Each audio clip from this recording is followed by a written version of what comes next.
Guys, आप सभी का स्वागत है हमारे इस नए कोर्स के नए वीडियो में जिसका टाइटल है save employ data AJAX function. इस वीडियो सेशन में गाइस हम बात करने वाले हैं कि जो हम एम्प्लॉय डेटा सेव करेंगे अपने मॉडल के थ्रू, सो उस डेटा को सेव करने के लिए हम एजेक्स रिक्वेस्ट को कैसे प्रिपेयर करें।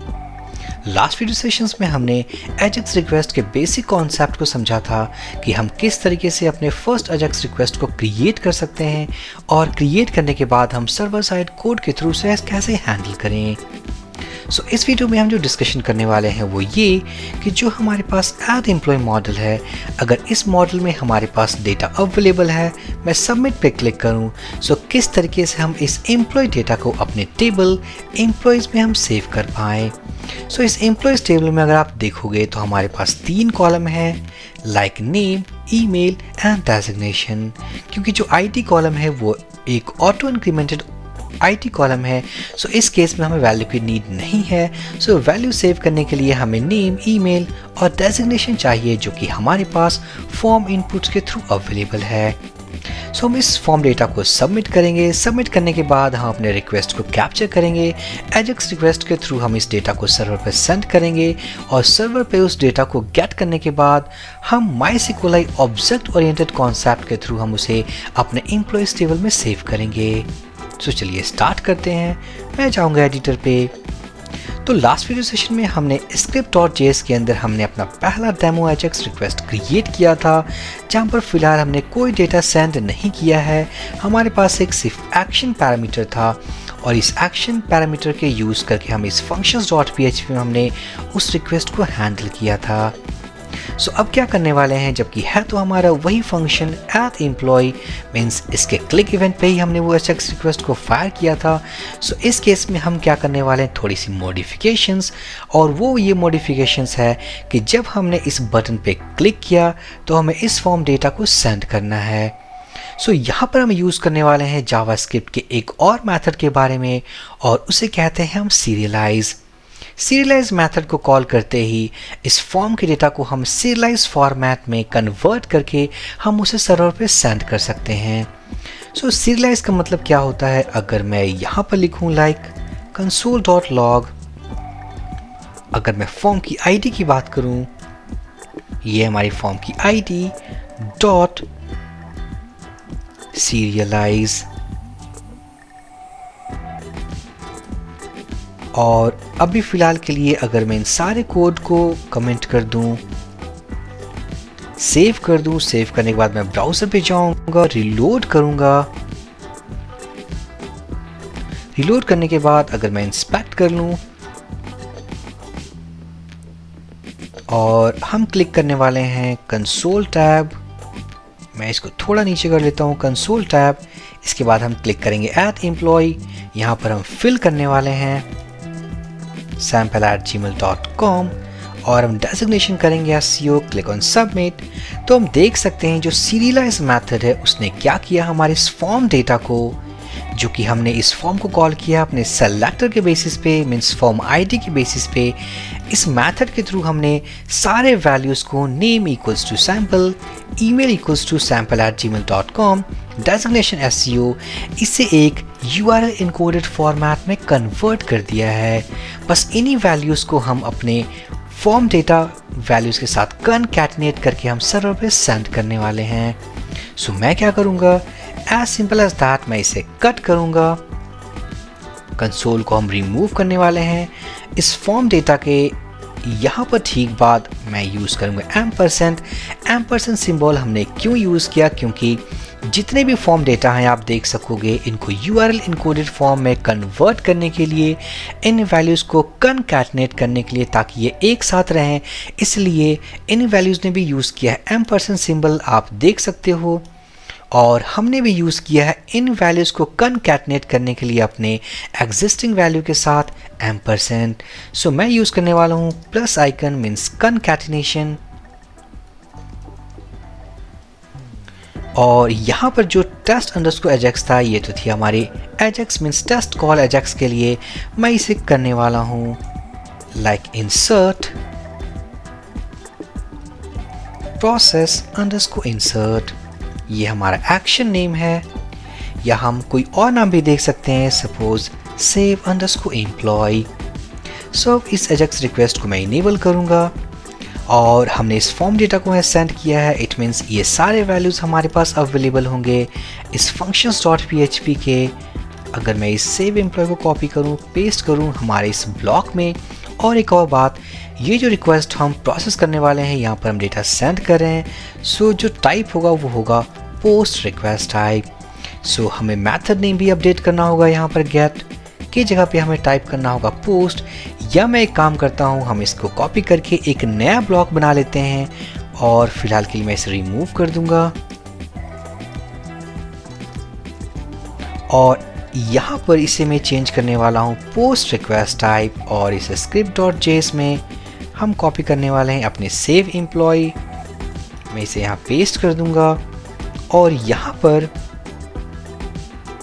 अगर मैं टाइप करूँ $_post, इसका मतलब मैसेज भी चेंज कर देते हैं, समथिंग कॉल्ड सेव एम्प्लॉय। सो यहाँ से जो हम रिस्पॉन्स रिटर्न करने वाले हैं अपने रिक्वेस्ट को, ये status equals to 1, message equals to save employ, और जो डेटा में स्टोर होने वाला है वो है हमारा पोस्ट, इसका मतलब फॉर्म डेटा। इसी पोस्ट के अंदर हम इन सारे वैल्यूज़ को रिसीव करने वाले हैं। तो मैं सेव कर दूं, ब्राउज़र पे जाऊं, रिलोड करूं। रिलोड करने के बाद अब हम जाएंगे अपने @employee फॉर्म में, और अगर मैं टाइप करूं test_gmail.com designation web developer submit, तो हम देख सकते हैं अपने इस नेटवर्क टैब में सबसे पहले हमने कैप्चर किया अपने एजेक्स रिक्वेस्ट को functions.php। और इस functions.php में हमारे पास अगर मैं जाऊँ पेलोड पे, इसका मतलब जो हमने इन्फॉर्मेशन सेंड किया अपने सर्वर को वो ये action equal to save employ, name equals to sample, email address ये है और डेजिग्नेशन ये है। और जो हमारे पास रिस्पॉन्स आया हुआ सर्वर का वो ये प्रीव्यू में डेटा, मैसेज और स्टेटस। इस डेटा में हमारे पास ऑब्जेक्ट है और ये सारे वही वैल्यूज़ हैं जो हमने सेंड किया है। और इसे हमने जो गेट किया है वो किया है हमने $_post। अगर मैं जाऊँ functions.php $_post, ये PHP का एक ग्लोबल वेरिएबल है जिसके यूज से हम सारे पोस्ट डेटा को रीड कर सकते हैं। सो यहाँ पर हमें इफ ब्लॉक के अंदर हमें उन्हीं डेटा को रिसीव करके उसे अपने एम्प्लॉयज टेबल में सेव करना है। सो सबसे पहले मैं वैल्यू को रिसीव करने वाला हूँ, नेम इक्वल्स टू $_post, और यहाँ पर जो वैल्यू हमारे पास आई है नेम वैल्यू वो है नेम की में। मैं इसे कॉपी करूँगा, मैं पे आऊँगा पेलोड पे, तो ये नेम की है हमारे पास नेम। उसी तरीके से अब हम इसे 2 मोर टाइम्स लिखने वाले हैं। सेकंड होगा हमारा फॉर ईमेल। अब जो नेक्स्ट होगा हमारे पास वो होगी हमारी डेजिग्नेशन वैल्यू जो रीड कर पा रहे हैं वो है हमारी डेजिग्नेशन की में, और इस तरीके से हम सभी वैल्यूज़ को रीड कर पाएंगे। अब हम यूज़ करने वाले हैं MySQLi के ऑब्जेक्ट ओरिएंटेड कॉन्सेप्ट। सो सबसे पहले हमें क्वेरी को प्रिपेयर करना होगा जिस क्वेरी के थ्रू हम अपने डेटाबेस टेबल में अपने वैल्यूज़ को इंसर्ट कर पाएँ। सो यहाँ पर हम लिखने वाले हैं इंसर्ट क्वेरी। MySQL के सबसे सिंपलेस्ट और बेसिक जो क्वेरी होती है वो इंसर्ट, जो सिंटैक्स होता है वो होता है इंसर्ट इनटू टेबल नेम, उसके बाद हमें पास करने होते हैं column names and then values. So चलिए स्टार्ट करते हैं। सो SQL इक्वल्स टू, सबसे पहले हम क्वेरी लिखने वाले हैं इंसर्ट इनटू टेबल नेम।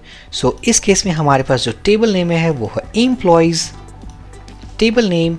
उसके बाद हमारे पास कॉलम्स, तो कॉलम्स हमारे पास हैं नेम, ईमेल, डेजिग्नेशन, ये वही कॉलम्स हैं जो हमने क्रिएट किया अपने टेबल में। और उसके बाद हम यूज़ करने वाले हैं वैल्यूज़ और then question mark comma question mark comma question mark. ये हमने क्यों क्रिएट किया है, ये प्लेस होल्डर है जिसको डायनामिक तरीके से हम अपने डायनामिक वैल्यूज़ के साथ हम इसे बाइंड करेंगे, और वो करेंगे हम अपने MySQLi के ऑब्जेक्ट ओरिएंटेड कॉन्सेप्ट के थ्रू।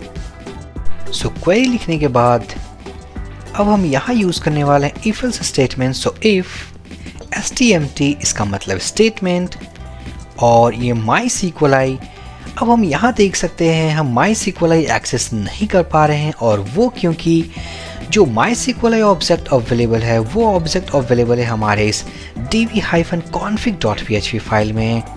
लास्ट वीडियो सेशन में जहां हमने डेटाबेस की कनेक्टिविटी की थी, वहीं पे हमने ये इंस्टेंस क्रिएट किया था, ये ऑब्जेक्ट क्रिएट किया था।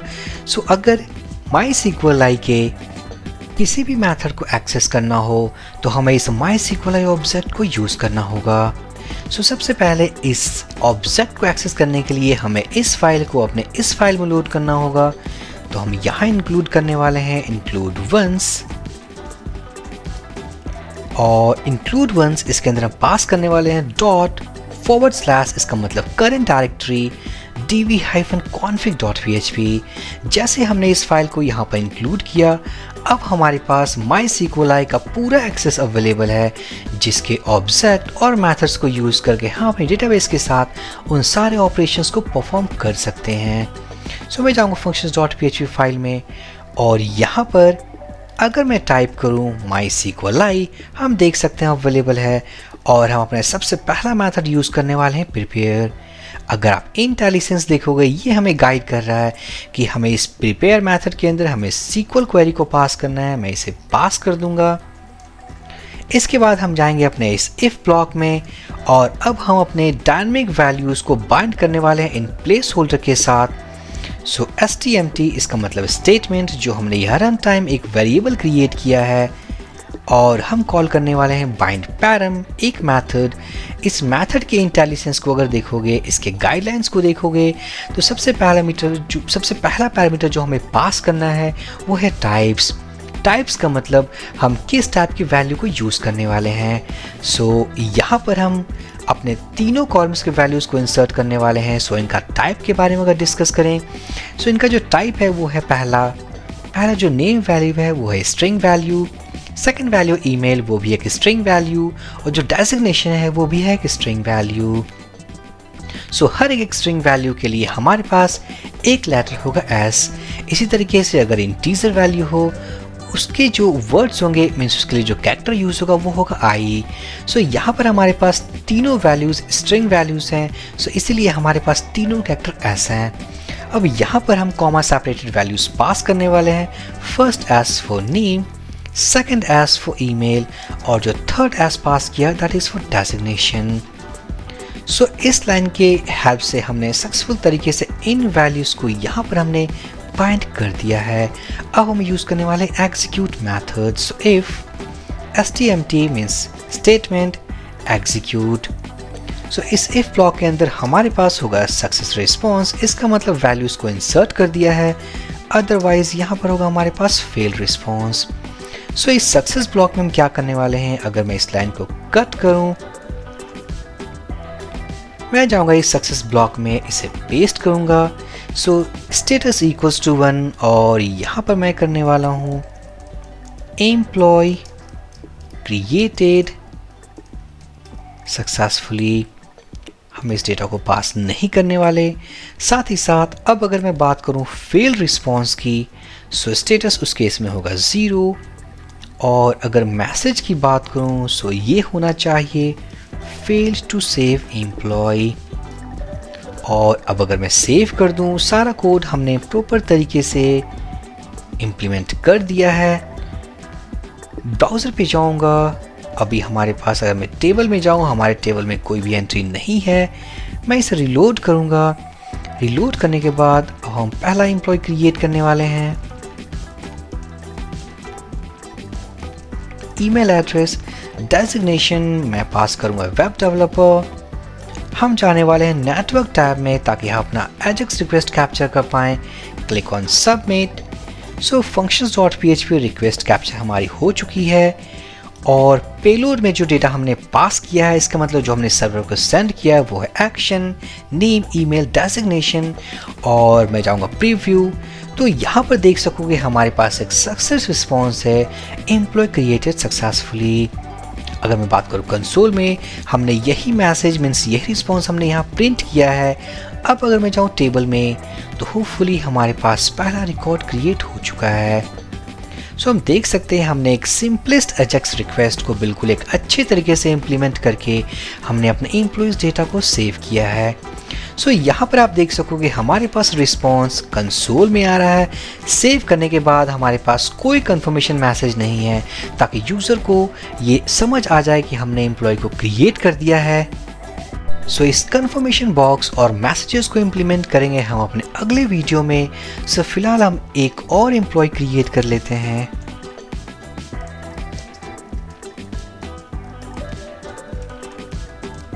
वेब डिज़ाइनर मैं सेलेक्ट करने वाला हूँ, क्लिक ऑन सबमिट। अगर मैं जाऊँ टेबल, रिफ्रेश, सेकेंड एम्प्लॉय की एंट्री हो चुकी है और मैंने सेलेक्ट किया था okay SEO.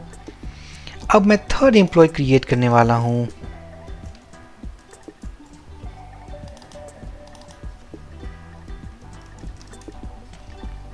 Web designer, submit. मैं रिलोड करूँगा अपने टेबल को। सो यहाँ पर सक्सेसफुली गाइस हमने 3 एम्प्लॉयज़ को क्रिएट कर लिया अपने एम्प्लॉयज़ टेबल में। बट जो नेक्स्ट वीडियो में हमें काम करना है वो ये कि किसी भी एम्प्लॉय को अगर हमने इस फॉर्म से सेव किया है तो हमें यूज़र को एक कंफर्मेशन मैसेज देना है, ताकि यूज़र को ये इंटीमेट हो जाए, उसे पता चल जाए कि हमने एम्प्लॉय क्रिएट करके उसे सेव कर दिया है।